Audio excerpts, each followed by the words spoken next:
సరే sir, admissions వచ్చినాయి. మళ్ళీ కాల్ చేస్తా. చెప్పండి. సార్ మా తమ్ముడికి మీ కాలేజీలో ఎంబీఏ సీట్ కావాలి సార్. ఓకే.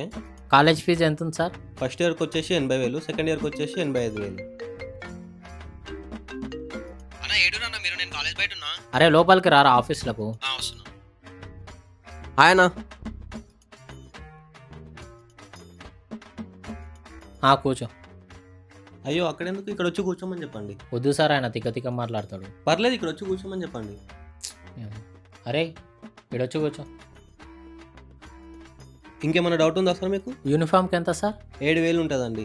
ఏంది కాలేజ్ ఫీజు సంవత్సరానికి 7,000? 7,000 కాలేజ్ ఫీజు కాదు. కాలేజ్ ఫీజు ₹1,00,000 ఉంటుంది సంవత్సరానికి. ₹1,00,000? అరే అవే ₹1,00,000 పెట్టి గప్చుప్ బండి పెట్టుకుంటే నెలకు 30,000 వస్తాయిరా. అరే అవే ₹1,00,000 పెట్టి గప్చుప్ బండి పెట్టుకుంటే నెలకు 30,000 వస్తాయిరా. మళ్ళీ 7,000 దేనికి? కాలేజ్ డ్రెస్ కాదు. 7,000? యూనిఫామ్ కా పెళ్లి బట్టలకా? యూనిఫామ్ కా పెళ్లి బట్టలకా? మీకు ముందే చెప్పినా కదా సార్ వద్దని. మీరు అక్కడనే వెళ్ళి కూర్చోండి. అరే నువ్వు నా మాటిని గప్చుప్ బండి పెట్టుకోరా.